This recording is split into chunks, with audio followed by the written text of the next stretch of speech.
Phase 2 এর আলাপটা কিন্তু সর্বপ্রথম বিএনপি রাজনীতির মাঠে এনেছে বেশ কিছুদিন আগে। বিএনপি কেন জানি মনে করে যে এই সরকারটা হয়েছে কেবল একটা নির্বাচন দেওয়ার জন্য, এবং এই সরকারকে তারা যে নির্বাচিত বলে না, আসলে এটাও একটা ভুল বক্তব্য। কারণ একটা সরকার যদি নির্বাচনের মাধ্যমে পট পরিবর্তন হয়, তাহলে একটা নির্বাচিত সরকার একটা দেশে আসে।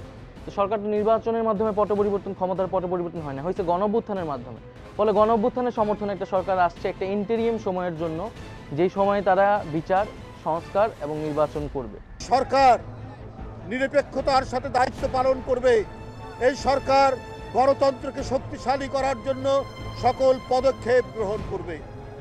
কিন্তু যখন শুনি আগে সংস্কার পরে নির্বাচন, এ যেন মনে হয় শেখ হাসিনার সেই কথারই প্রতিধ্বনি যে আগে উন্নয়ন পরে গণতন্ত্র।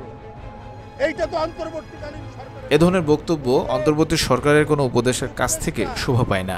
এই নেতা আরও ক্ষোভ ঝেড়ে বলেন, আমরা সব ঘটনা অতিক্রম করে বুক চিতিয়ে বছরের পর বছর রাজপথের লড়াইয়ে থেকেছি।